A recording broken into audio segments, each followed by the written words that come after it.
Happy Friday. Coming up on the news and why it matters. Obama's star is falling, and we're all really sad about it. More debate analysis from Mr. Pat Gray. Pat Gray Unleashed, who is in the House. And the U.S. withdraws from the INF Treaty. A lot to get into. It starts right now.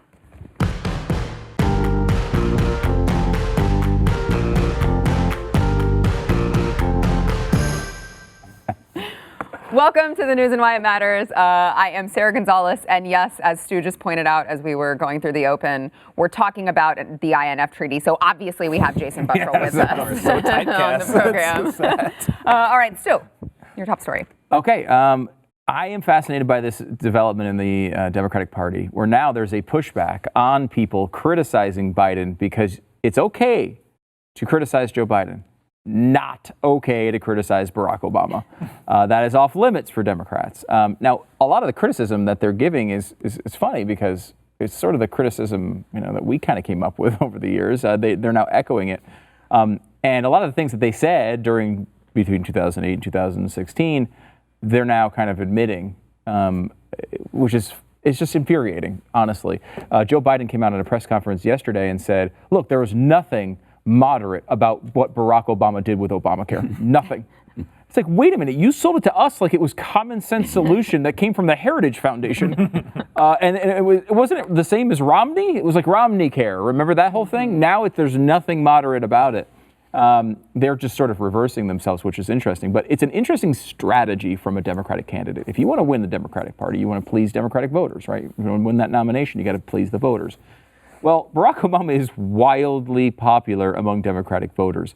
In approval ratings, he is among the entire Democratic Party at 95-4 in approval rating. Wow. 95-4. Another thing you need to do if you want to win the Democratic nomination is you need to get some African-American voters voting for you. Pete Buttigieg does not understand this yet, may never understand it. You're going to South Carolina as your third primary, and it's a very large African-American population. You got the same thing on Super Tuesday. Like, it's a big part of this. His approval rating Barack Obama's approval rating among African-Americans is 99-0. Not 99-1, 99-0. There was 1% undecided. Yes. Okay. So, I don't know. He's all right. I'm not going to commit, though. Yeah. 99-0. Wow. So you're coming out there, Cory Booker was doing it. Kamala Harris was doing it. There was a bunch of people on stage that were going after Julian Castro, who was in the administration, is criticizing the record. It's sort of pathetic because they're just all piling on Joe Biden. And I was at that point where I was almost feeling bad for the guy. I mean, he was just getting kicked and kicked and kicked and kicked. If you go to overall voters in the big swing states, we know what happened in 2016. States like Pennsylvania, Wisconsin, Michigan. These are the states that, swung the election to Trump. So one of the big ideas of the election is the voters who are in those states, what do they think about Barack Obama? If you're going to go out and criticize him, well, I think it's, including Republicans, he's at 57% approval in those three states. So this is a guy who's generally speaking well thought of. Usually what happens when you leave the presidency, your approval ratings rebound. This happened with George W. Bush, who left office with a 32% approval rating, and now it's in the high 50s. It comes back for you. And so that's part of it is sort of just you're remembering the old thing, and you have sort of positive memories about whatever is old.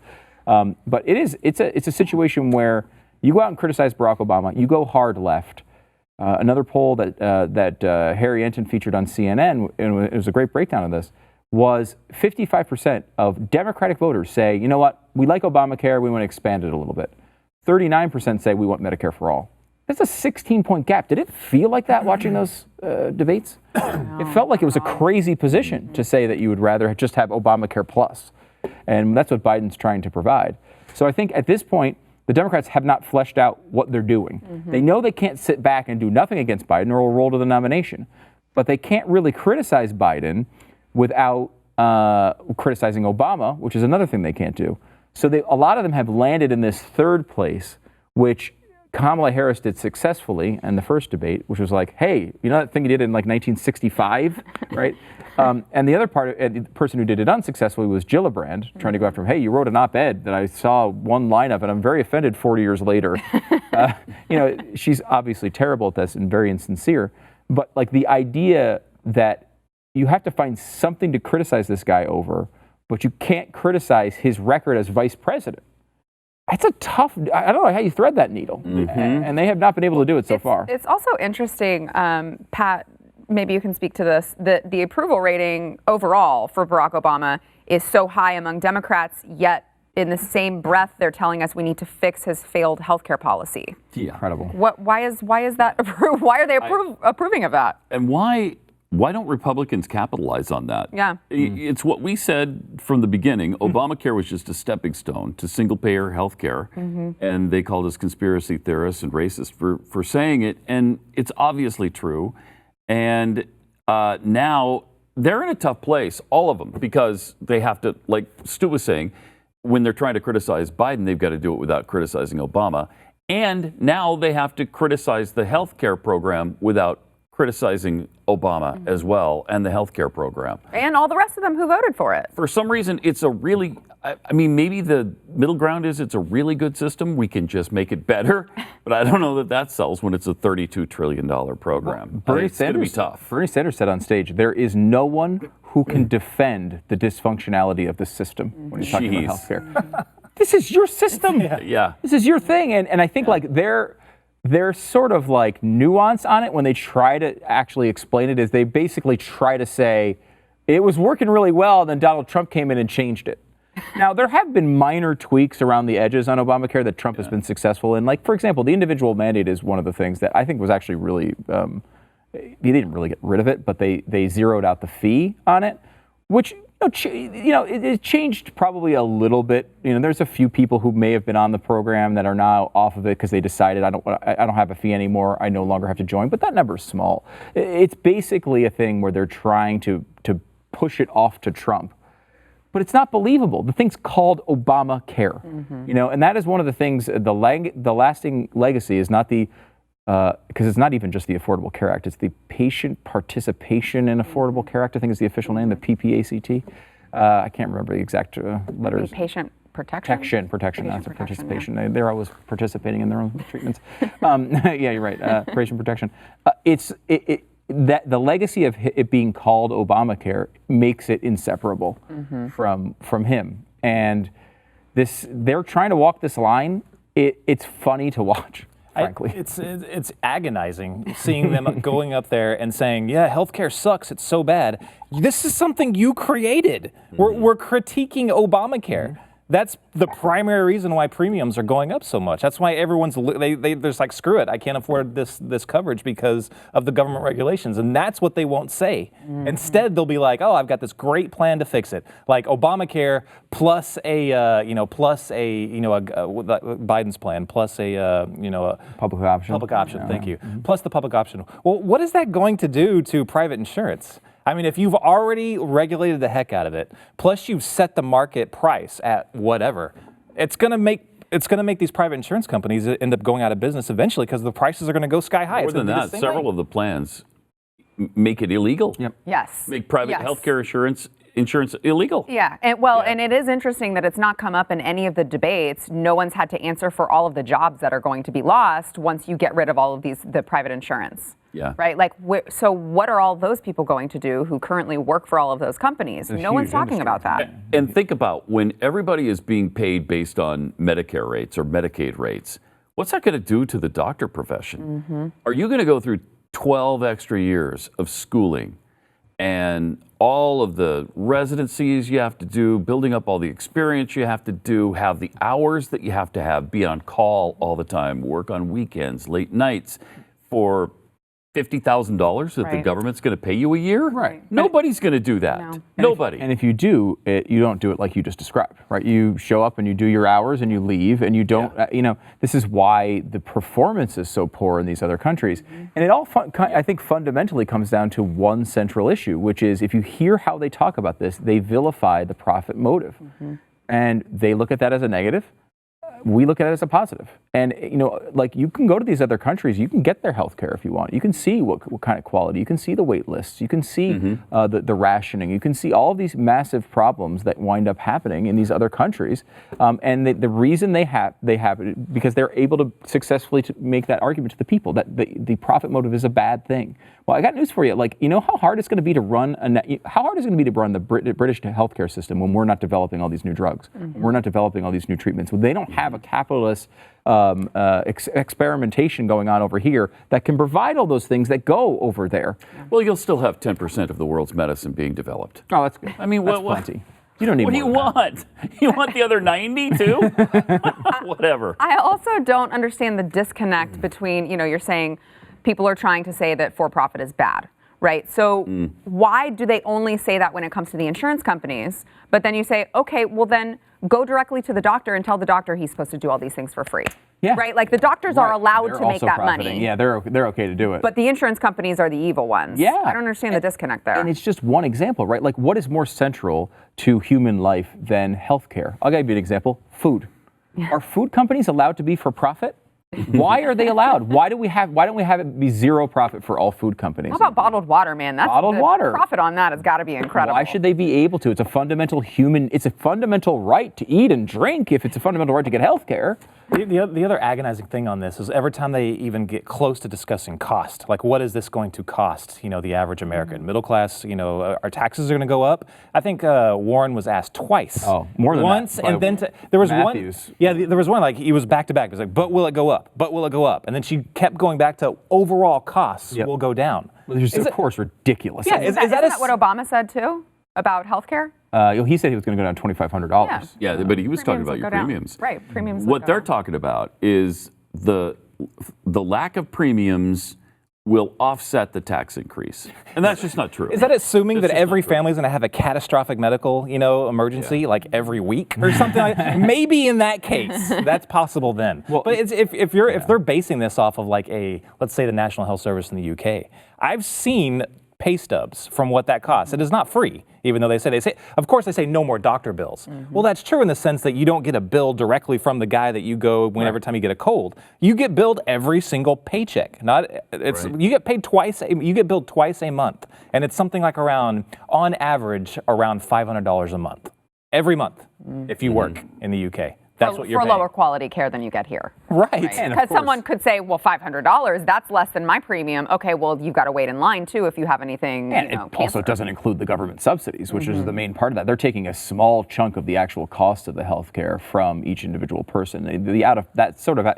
They can raise taxes, they can dump money into these things, and they spread it out. They're smart, right? I mean, it's when you put a separate line on that check, people start thinking it's part of their civilization. It was legitimately one of the plans of FDR to have the separate tax. So it wasn't just raising the normal tax and just take the money and give it to Social Security.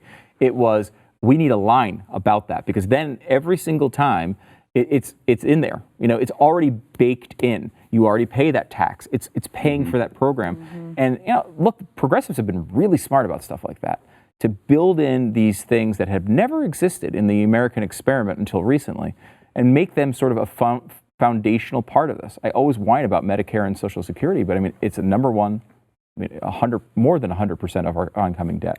But number two, it's the thing that, you can talk to hardcore conservatives and they will say, don't touch my Medicare, don't touch my Social Security. And like, those are socialist programs. That's what they are. They are socialist programs. You might say, well, I put money into it and I should get it out. And that's true. You signed a contract, basically. This is part of your agreement. And I would agree that you should get that out. But long term, it's not a good idea to say the government, we're going to be responsible for your retirement savings. That's not a good thing. Hey, we're going to be responsible for all of your health care past a certain age, even if you're Bill Gates. Those aren't good ideas. They're just ideas we're comfortable with. And once you get past that level of comfortability, they're locked into the society. All right, next up, Pat's take on the Democratic debates this week. We'll be back. Ooh. Very excited about that. I haven't had that updated here on the news in a while. Hear what he has to say. But you're actually you. You're Pat. Oh. All right, Pat, you were not with us the day after either debate, so we're looking forward to hearing your take on it. Yeah, I wanted to kind of give my opinion on who I think won the overall 2 nights, combining all 20 candidates. Who was the winner? And to me, it was unquestionably Seth Moulton. Really? Yeah, Seth Moulton. Now, he was not in either debate. Right, exactly. So because he stayed Right. at home.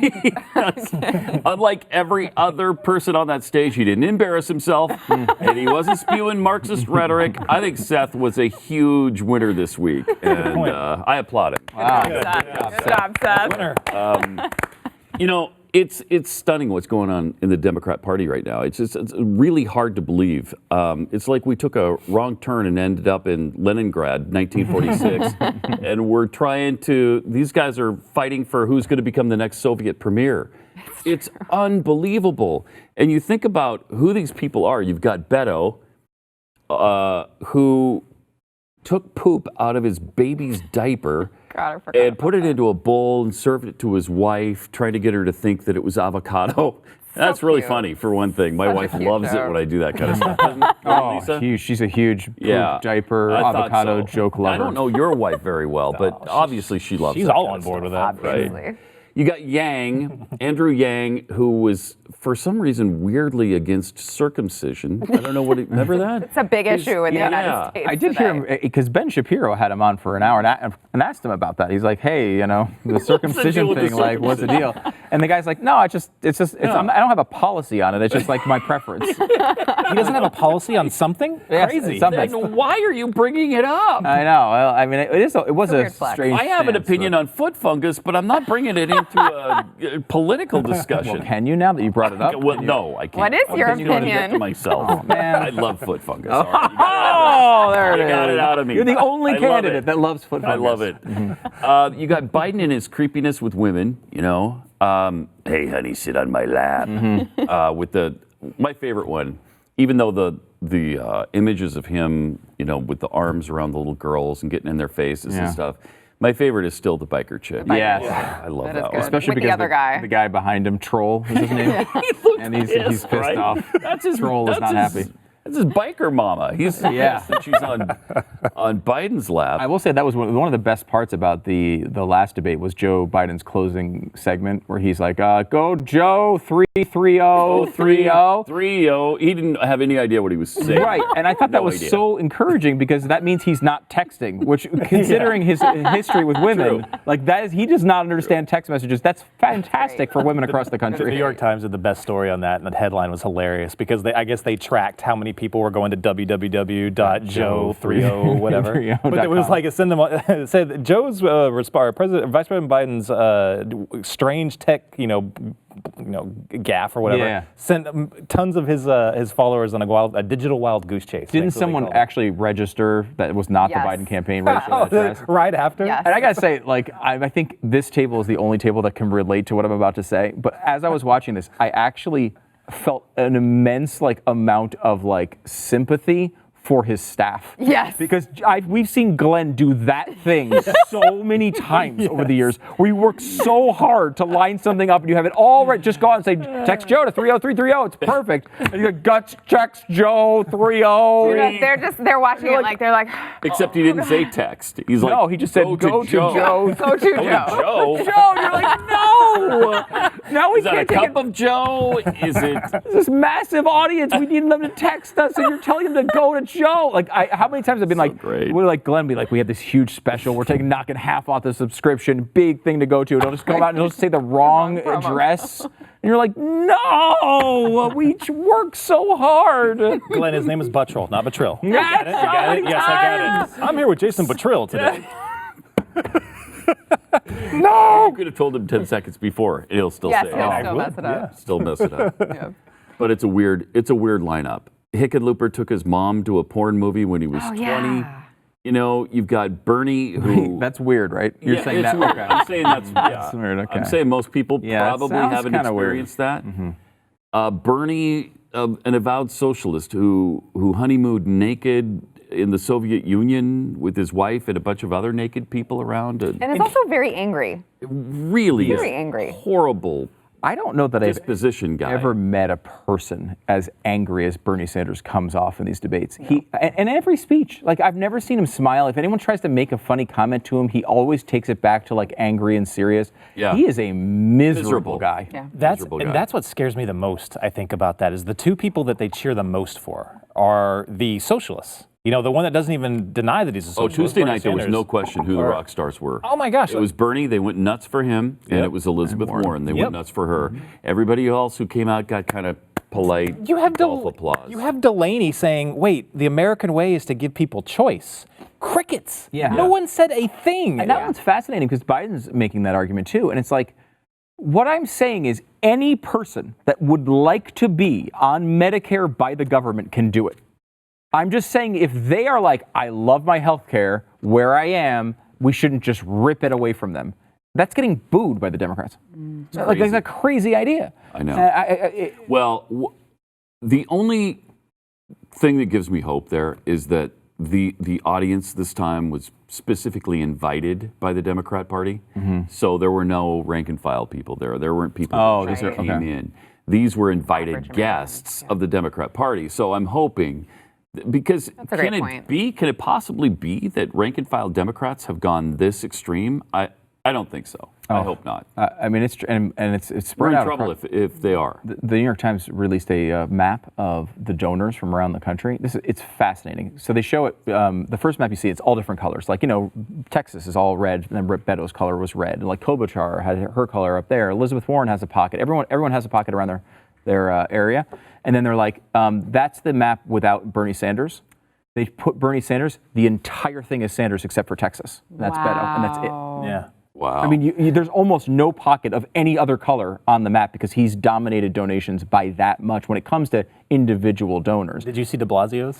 No. It looked hilarious. Like everybody else, they at least they had a little bit of, pigmentation where they come from. Not de Blasio. The entire map was white. There was no color on it at all. Not even in New York did he have any Fascinating. donations. I don't understand how he can't get donations from these people. I don't understand how they found enough colors to represent every single candidate running. Yeah, There's a lot of colors. We'll be back in a minute. It was a 4K map. They had to get the extra pixels in there for that. That was so nerdy and so interesting, though. For 6% in Iowa. All right, up next in overtime, the U.S. withdraws from the INF treaty. We've still got Jason over here to give us his top story. And in case you guys, I don't know how many of you are listening on podcasts right now, and you're thinking like, oh, well, I still get overtime on podcasts, so there's no reason for me to go to Blaze TV. You're missing a lot. By not watching us and just listening to us. So you got to go to blazetv.com. If you use promo code NEWS, you will get $10 off of your annual subscription.